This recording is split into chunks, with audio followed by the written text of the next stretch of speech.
Can we talk about how awesome this panel is for this chapter of Taizai? Literally seeing Escanor having to lean on top of the manga panel just to fit in is pretty freaking epic. Like, I've always loved how Nakaba-sensei has done a fantastic job with really just emphasizing Escanor's pride, his power, and just the way he's designed. It's so freaking cool. I mean, I know Mel is supposed to be the original owner of Sunshine the Grace that Escanor technically has right now, but I'm sorry. Mel is nothing in comparison in terms of just the testosterones that Escanor gives off when he is in a chapter. Seeing what he did, walking up to Chandler and just looking down on the man like that, that's a ballsy move, because Chandler is not a weak man by any means. We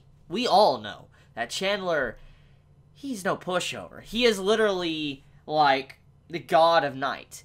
Escanor is the god of the sun. It's literally night and day clashing. And that is something that many fans of Taizai have been looking forward to for a while. I mean, ever since Chandler's, like, pure night, true night, or whatever ability was introduced, many of us have been looking forward to seeing him go up against Escanor, because as we know, Escanor, he gets his magic power, his strength, from the sun, the light. And if the light's not there and True Night's activated from Chandler, it seems like that would be a perfect counter to someone like Escanor. But who knows? We have seen Escanor activate his ability in the dead of night to really pump himself up. So we do know that Merlin is his son, technically, in some ways, to where he can activate his ability. Now, it's not obviously the one mode, but it still doesn't matter. Escanor still will be able to put up some form of fight against Chandler, and that is what I truly am looking forward to. But the big point here, though, is that when you look at the three just facing each other, you look at, like, Zeldris looking at Rudisil, Chandler looking at Escanor, Cusack looking at Merlin,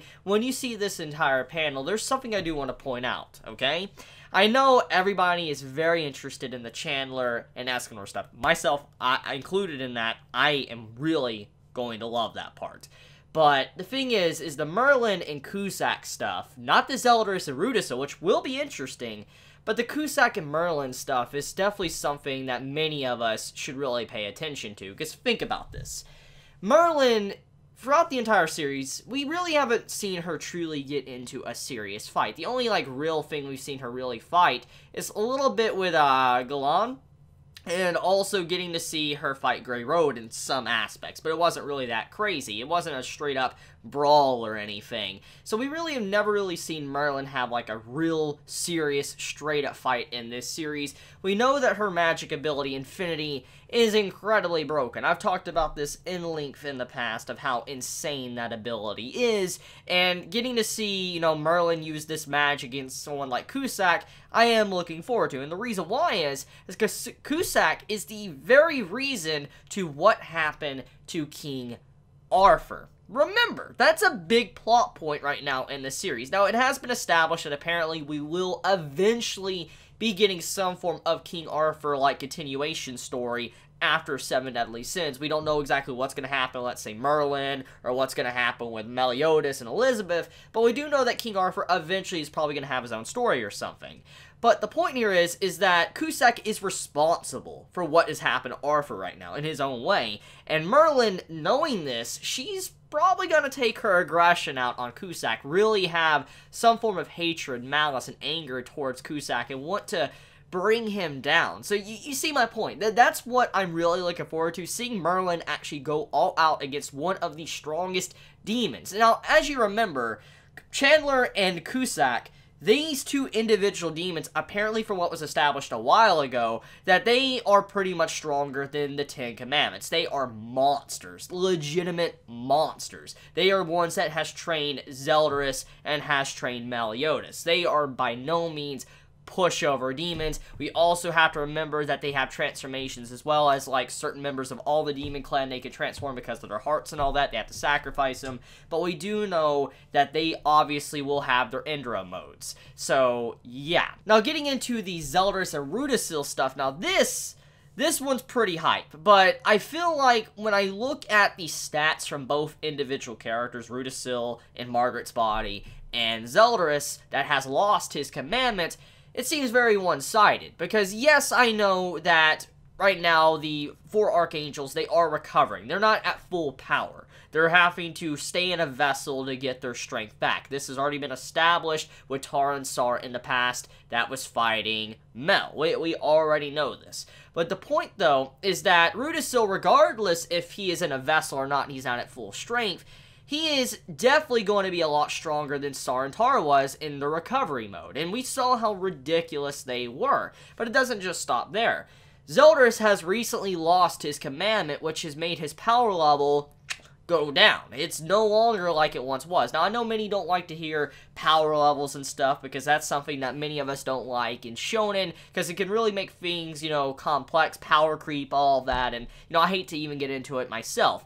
But just looking at what we know of the situation, Zeldris is probably going to lose the fight against Rudisil. However, there is a possibility that Zeldris does have a moveset that we really haven't seen before. For all we know, he might have his own abilities and stuff that's ridiculous. You gotta remember, he's the son of the Demon King, so obviously he's going to have a ridiculous power. Maybe not to the level of Meliodas, but this is a man that was leading the 10 Commandments for a very long time. A man that had, you know, the title as Executioner underneath the Demon King, which had a portion of the Demon King's power, so by no means is Zeldris a weak boy. I'm just saying that right now, looking at the stats we know of, I just don't think he probably is going to really stand much of a chance, unless he has an ability that's very OP like Meliodas. But yeah, that's pretty much summarizing the 3 fights that we're about to get into. Hindi and Gilthunder, they're pretty much there just to be bystanders, which I kind of feel bad about, but there was some foreshadowing that was stated in this chapter by Rudisil himself. A lot of inner monologue with him, by the way, and I feel like Nakaba-sensei is about to do something very important with his character because of all the dialogue that he received. See, Rudisil, he is someone that we know is not purely a good man. Like, he by no means is a good man. But, you know, before I get into that, you know, let's get back into what I was just saying about Hindi and Gilthunder. With the inner monologue from Rudisil, he was talking about how he didn't use the breath to be able to control Hindi. So Hindi is not actually under control from Rudisil. That was established in this chapter, but it doesn't matter. Apparently, you know, Rudisil's like, you know, I really respect Hindi. His stats and all that may not be up to par as, you know, my current vessel, but in reality, though, Hindi could be a good replacement, a substitute if my vessel goes downhill, which I feel like that is foreshadowing for Margaret to basically, you know, be gone. But I feel like Gilthunder being there, he most likely will sacrifice himself instead of allowing Margaret to die. I just feel like something like that could potentially happen. But there is some foreshadowing that Gilthunder and Hindi is definitely going to be dragged into this by Rudisil himself to basically be used as a shield or some form of substitute for he can continue to fight once Margaret's body just basically hits its limit.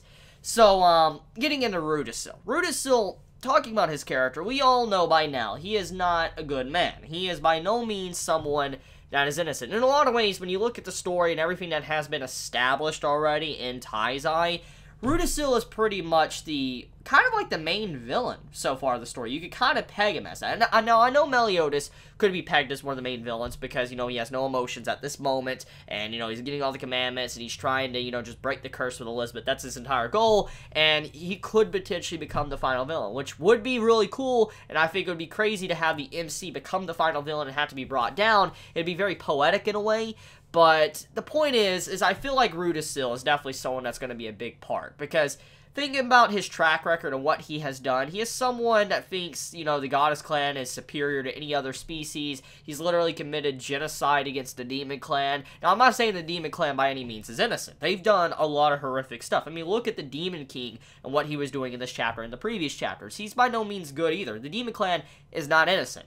I'm just saying, Rudisil, he is someone that legit is just so evil, but he gives this feeling of like, oh, I'm a good man. Like, I'm a good man, but, you know, I'm just getting rid of his civilians and stuff on the side. That's pretty much what he does. So I feel like Rudisil, this is going to be the time where he truly shows his real colors and how evil he is, and we'll really probably get to find out who the main villain at the final part of this series of the 7 Deadly Sins is. But okay, so let's talk about the purgatory scene.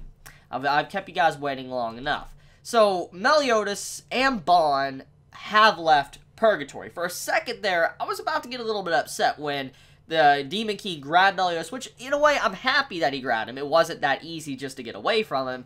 But at the same time, you know, I was going to be upset that if Meliodas got grabbed and pulled back up, that everything that Bon did would pretty much have been pointless. Because the whole point of Bon coming to purgatory in the first place was just to get the emotions of Meliodas back. And if you couldn't do that, then there was just no point, because obviously this Meliodas isn't really as strong as the mortal Meliodas, or the immortal Meliodas that is currently turning into the Demon King. So, yeah, I was going to be a little bit upset if he was stopped, but thankfully Meliodas did awaken his power. Now, that is the big thing we need to talk about. This power has been foreshadowed for a very long time, okay? Regardless of how you feel about it, it has been foreshadowed. With full counter and all that, you cannot say it came out of nowhere. But the thing is when it comes to Meliodas' power, this destroyer, whatever it may be, we don't know exactly what it does. We don't really have the stats to the details of what it's capable of, but for whatever it may be, we do know that once Meliodas has this ability, which he has activated finally, he will no longer really be able to stay in the real world. He'll have to probably stay in purgatory or something, which is very similar to why the Demon King is staying out of the mortal realm, and why the Supreme, you know, Goddess is also out of the mortal realm, is because they're just so powerful, they cannot stay there. They'll just literally mess with everything, which would explain why, you know, they never came to the physical realm to just end the war between Goddess and Demon Clan, because if they were there, it would destroy everything. So yeah, the point is that Meliodas activating this ability, it basically signifies that there's just no turning back, and many might wonder, why has he never done this before? Why has he never activated this ability before? Why is he choosing so to do now? Well, we gotta look at this from a different perspective. Remember the Meliodas that has no emotions. He was willing to become the Demon King, and Elizabeth was saying in the past, if you become the Demon King, you will no longer be able to stay here in this realm. That's what she was trying to plead to Meliodas when he had no emotions. And the emotionless Meliodas is like, look, I no longer have any feelings towards you or anything. The only reason why I'm doing this right now is out of obligation because of the promise I made with you very long ago. So basically he's saying he doesn't care. If he doesn't have to, you know, if he can't ever stay here, he's just doing it out of obligation to fulfill that promise with Elizabeth. While the Meliodas we have been with in these recent chapters, that's the normal Meliodas that we kind of journeyed with since the very beginning, and he finally had to make that choice of just giving up being able to have a happy ever after with Elizabeth. That is the true importance of this chapter, and what that meant was that he gave up any possible future that he ever could have with Elizabeth. Like, as you know, he's immortal. He would always come back, and Elizabeth should be reincarnated. Yes, it's sad, it's messed up, and we have dived in a little bit into Meliodas' psyche and Elizabeth's psyche that they just kind of want to die, but he still had this hope that he could potentially have a future with her. And with him basically activating this ability, it's like him saying, I guess I give up. I can't do it. I have to activate this ability, which will permanently separate me from Elizabeth for the rest of my days, just for she can actually have a happy future, be able to not have this endless cycle of rebirth and death over and over. So, Meliodas sacrificed a lot in this chapter, and that's one of the big reasons why he was afraid. I don't think he was afraid just to use the ability. He was afraid because of the repercussions. He would probably never be able to be with Elizabeth, and that's the whole entire point of it. So yeah, that's pretty much the chapter of Taizai. Let me know your thoughts in the comments below, how you felt about it. Did you enjoy this chapter? Did you hate this chapter? How'd you feel about what happened with the Demon King, Cusack, Chandler, you know, Merlin, Zeldris, all of them? I mean, tell me your honest thoughts in the comments below. I'm very curious. But I love you guys. You have a wonderful day or night wherever you live. If you enjoy my content, you know, please subscribe. If you like this video, please leave a like. And if you want to get notified for whenever I upload a video, please click the bell icon down below. And hopefully you guys, you know, enjoy the new setup. You know, hopefully the camera's been a little bit adjusted. And also let me know how the audio is. I have been told that there is a little bit of an echo with my my audio. I'm trying to get it fixed. I actually got a little audio box in the mail that I ordered from Amazon. Hopefully I can you know, kind of adjust the echo if there is one. But let me know in the comments below. But I love you guys. Chibi out.